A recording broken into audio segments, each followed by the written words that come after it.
নমস্কার বন্ধুরা, কেমন আছো তোমরা সবাই?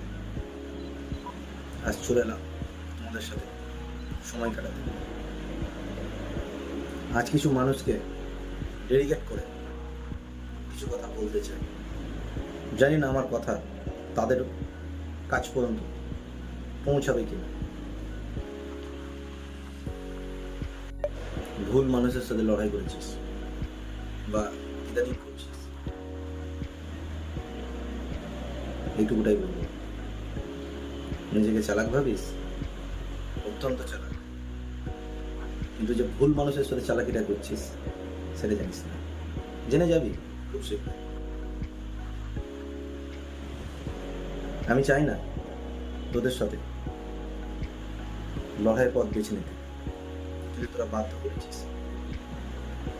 তোরা কি ভাবছিস এত সহজেই আমি ছেড়ে দেবো? এত সহজে ভুলে যাবো? না, যদি ভাবিস ভুল ভেবেছিস।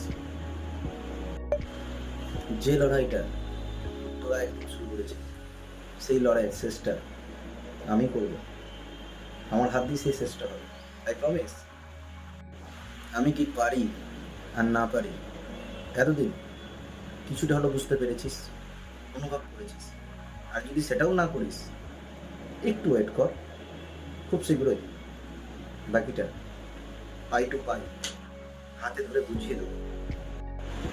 আমি আগেও বলেছিলাম আর আজকেও বলছি, জলে নেমে কুমিরের সাথে লড়াই করতে নেই, বরং সেই কুমিরের সাথে বন্ধুত্ব করে নেওয়াটাই অতি উত্তম ও বুদ্ধিমানের কাজ। এতে হয়তো ক্ষতি হবে না। আমিও সেম তোদের থেকে বেশি কিছু আশা করি না বা আশা রাখি না, জাস্ট বন্ধুত্বটুকুটাই রাখতে চাই, তবেই আমি শান্তি। আমি বন্ধুত্বও রাজি, আবার শত্রুতাতেও রাজি। চয়েস তোদের, কি হিসাবে আমাকে দেখতে চাস। আমি আবার আগের রূপে ফিরছি, আবার মাঠে নামছি। আর আমি একবার মাঠে নেমে গেলে তোরা ভালো মতো জানিস, মাঠ ছেড়ে মাঝ পথে উঠে যাওয়ার পাবলিক আমার নয়। মাঠে যখন নামছি, খেলা শেষ করেই এবার মাঠ থেকে উঠবো।